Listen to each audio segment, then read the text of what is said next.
All right, Scottie Barnes, thank you so much for joining the shift and speaking with us today. Yes, thanks for having me. Preseason is preseason, but it seems like you, as well as the team in general, are having like a really good preseason so far. How would you assess the way everything feels so far going into the year? We're just trying to get our chemistry right, working on us. That's our main focus, being able to focus on us and trying to work on what we're trying to prep offensively and defensively, just trying to get to know each other out there on the floor where when the regular season happens that we're going to be tight, close, and be able to make those rotations that we need, make those extra passes, play the right way so we can win as many games as possible. So we taking this preseason pretty serious. We're trying to work on ourselves and everybody's just trying to get together and make the right and smart decisions. I mean, sky's the limit. I don't have any doubt that Scotty is going to make a huge jump forward. Before training camp, I remember Coach Darko Rajakovic spoke really highly of your passing and your ability to create with the ball in your hands. Obviously, I know you've played so much point guard in your across your basketball career at all these different levels. How do you feel about that opportunity to embrace even more of your playmaking side of your game this year? He's a smart coach where he knows the game and knows how to make us play the right way. So being able to be in those positions where I'm able to play make, create for the guys, and just being able to show my versatility out there on the floor, it's going to be great with this offense that we're having.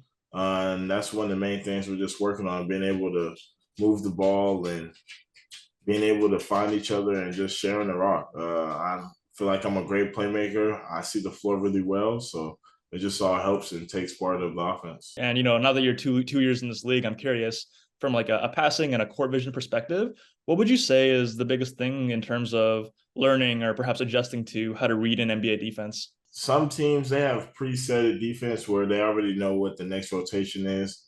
So just being aware of that, I think it makes it a lot easier when rather than college and the NBA where how much spacing there is on the floor. So if the defense helps, it's going to be a long rotation to be able to try to get back to your man when I'm attacking downhill to be able to find those guys cutting, being spaced out at the three-pointer. All those things just take a part into the game. So with that open spacing and once somebody helps, you just got to make a quick read, a quick read and reaction to just try to make those plays. Last season, I remember a bunch of the teams, passing stats went up after trading for Yakas Purtle. How much does it help, in your opinion, to have a player like that, a true 7-footer who's been in this league for so long and knows how to do all these little things, especially as a role threat? Yak was very helpful for our team. We didn't really have we was undersized five. I was playing five. We had Precious at the five, Chris playing the five. So just being able to have Yak out there, being able to just protect the rim, challenging guys at the rim. I didn't know how good he was until he got to our team and him just being able to catch it at the elbows, catching the post, making those smart decisions, to be able to just get the ball, go right into a ball screen, making those reads where he catches the ball at the elbow, hit the back door. He's a willing passer. He's very unselfish, and he just brought so many great things to our teams on the defensive end and the offensive end with his high IQ out there on the floor. Yeah, you spoke about it earlier, but in general, it seems like the system that Rajakovic wants to play, there's a lot of ball movement, a lot of player movement, about the ball going through the high post a lot of times.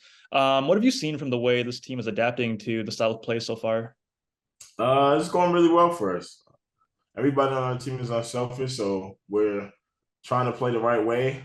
Like I said, we're just taking this time right now to keep trying to figure out each other, keep knowing the plays, keep working on what we got to work on. So when we get to that regular season, everything's being on point, it's crisp, and we can just get this thing rolling. That's just the main story of it. Everybody's unselfish and they're willing to make these changes in order to take it to the next step. We pass the ball a lot. We get wide open threes. Our 3-point percentage goes up. We get more back doors. It's more easy buckets. So it just makes the game a whole lot easier. And it'll make everybody happy. When you pass the ball to another guy, he's happy. So now there's two people happy. So just being able to make those winning plays and those winning sacrifices for each other, it's going to be a great thing for us. Absolutely. I love that perspective.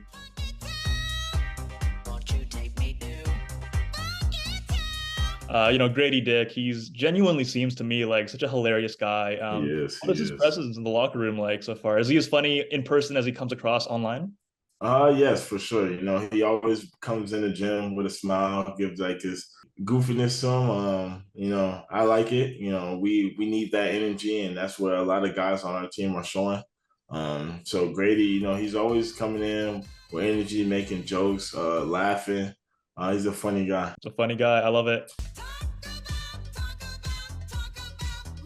Can you tell me a little bit about your partnership with PlayStation and why this was an exciting opportunity for you? It was an exciting opportunity for me because I grew up wanting to have a PlayStation. I always loved the PlayStation. That's what I play on right now.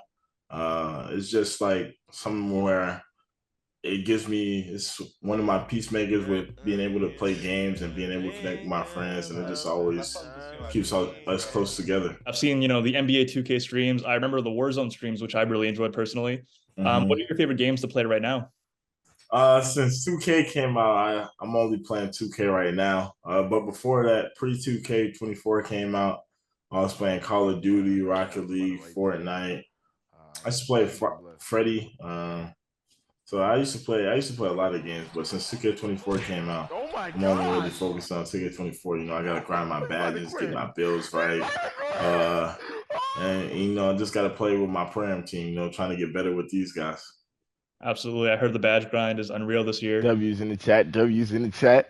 Yes, sir. Ski. Dennis Schroder is another player with a popular Twitch stream of his own. Okay, PV. Turn me up, Shro. Turn me up, Shro. Turn me up, Shro. Do you think we'll ever see like a Scottie Barnes and Dennis Schroder Twitch stream together? I didn't know he streamed. I actually didn't know he streamed. Yeah, I've seen him stream Call of Duty a bunch. Okay. I know Chris streams. So, I streamed with Chris a couple of times, with COD, but probably if he plays COD, I might download COD soon, just try to play more games, instead of just playing only one game. I've never been that type of gamer where I'm only playing one game. I like playing multiple games. All right, Scottie, thank you so much for your time today. I really appreciate it. Yes, sir. Thank you. Appreciate you.